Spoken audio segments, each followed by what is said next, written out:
Good evening and thank you for joining us. The family of Stacy DeBungy and the Rainy River First Nation are calling for the resignation of Thunder Bay Police Chief J.P. Levesque. This comes in the wake of a damning report from the Office of the Independent Police Review Director into how the city police investigated the death of 41-year-old DeBungy in the fall of 2015. The report specifically points to 3 city officers who are now expected to face Police Act charges. Ryan Benazzo has details. That hurts. Speaking at a press conference alongside a number of Indigenous leaders, Brad DeBungy said his brother's life was simply disregarded by the Thunder Bay Police Service, and the recently completed investigation by the OIPRD seems to support that claim, finding that there is sufficient evidence to establish that misconduct occurred. The body of 41-year-old Stacy DeBungy was pulled from the McIntyre River in October of 2015. The 126-page report indicates police failed to perform even the most basic investigative tasks to determine the cause of DeBungy's death, saying investigators prematurely determined that the death was non-criminal, that no broader canvass of local businesses and area residences was conducted, and also that no formal statements were taken by any of the individuals who were with the deceased shortly before his death.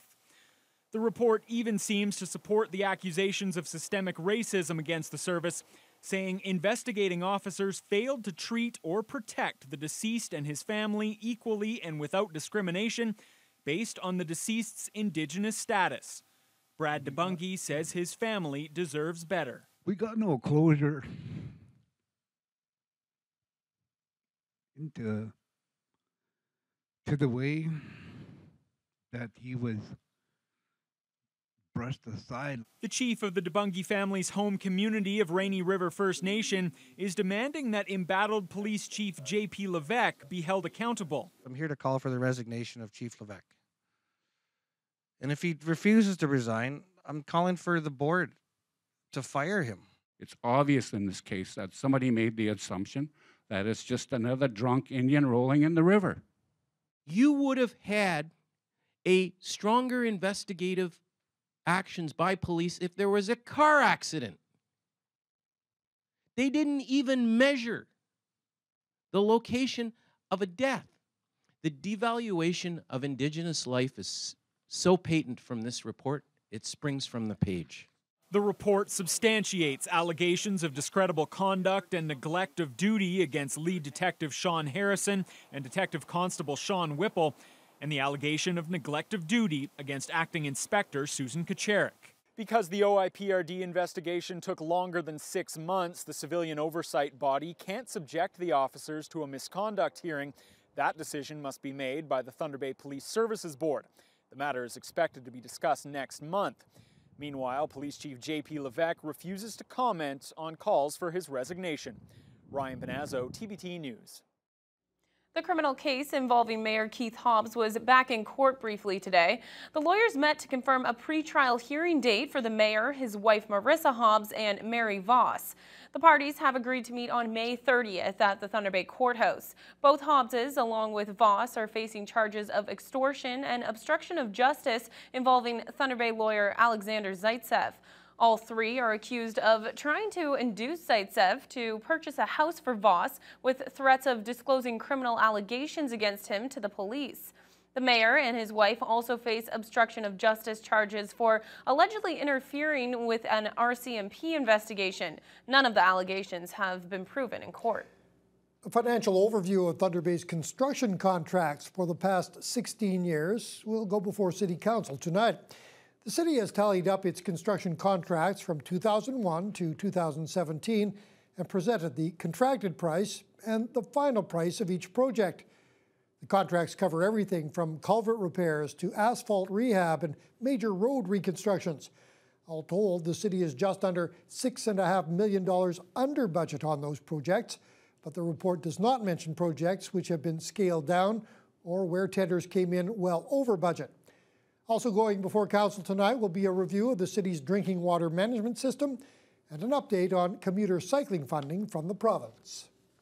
People living with an opioid addiction in Thunder Bay will soon have more help when trying to break that addiction. The Ontario government is providing around $742,000 annually to open 2 new addiction clinics in Thunder Bay.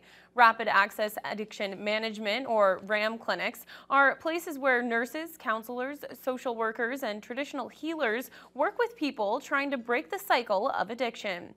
The 2 clinics will be located at the Norwest Community Health Center and at the Balmoral Center. The clinics will help coordinate addictions treatment for people, whether it's counseling, peer support, withdrawal, or even opioid replacement treatment. Janet Silman is Vice President of Addictions and Mental Health with St. Joseph's Care Group. She says these RAM clinics aren't detox beds, but a more long-term solution. Whether it's Balmoral Center for Withdrawal Management or showing up at the emergency department, we want to take care of all of you, not just have you withdraw from the substances. Let's have a conversation about your overall health and well-being. Let's chat with you about your housing, and do you need safe and affordable housing, and what can we do to connect you to the right providers? Do you need primary care? So it's all connected in a very different, again, holistic, comprehensive way. The 2 clinics will be run by St. Joe's and the Norwest Clinic, but added services are also being provided by Dilico, PACE, and Thunder Bay Counseling. Thunder Bay police are looking for the public's help in locating a missing woman. 28-year-old Samantha Morisseau was last seen around 2 in the morning last Friday, leaving Newfie's Pub on Victoria Avenue East. Morisseau is being described as 5'5" and 130 pounds with brown hair and green eyes.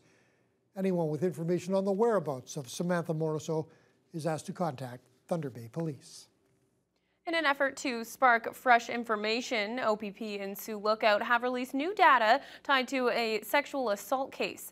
The incident occurred in March of 2016 when a 15-year-old girl was picked up alongside Highway 72, driven to a residence, and assaulted. The victim was then driven to another location where she was able to contact police. Investigators have released a composite drawing of the alleged attacker. They say he was a male Caucasian in his 40s or 50s with glasses and heavy facial stubble. He's described as being of medium build with a bit of a tummy and a high-pitched voice. His vehicle at the time was a small, older silver 4-door with an automatic transmission. Anyone who might recognize the pictured man or have information on the case is being asked to contact the Sioux Lookout OPP.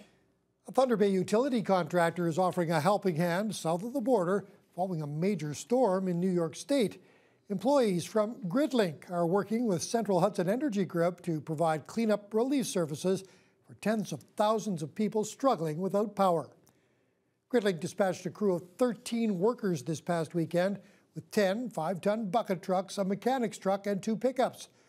The crews are assisting in the cleanup and reconstruction of hydro poles, broken lines, and tree cutting.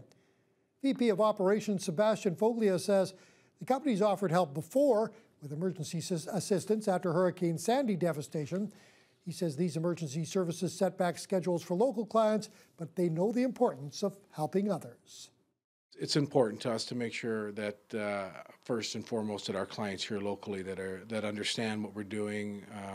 You know, we've got a lot of clients locally that we've had to put on hold. It's rewarding. It's rewarding for the guys, especially, to go out there and be able to turn the power on to somebody who needs it. It really is. The GridLink crew is expected to be in New York State for at least a week and will offer cleanup help as far south as Poughkeepsie, New York. With International Women's Day just around the corner, a flag-raising ceremony was held at City Hall to commemorate the occasion. Women and men gathered as the ceremony was held to raise awareness about the ongoing struggles women deal with on a daily basis.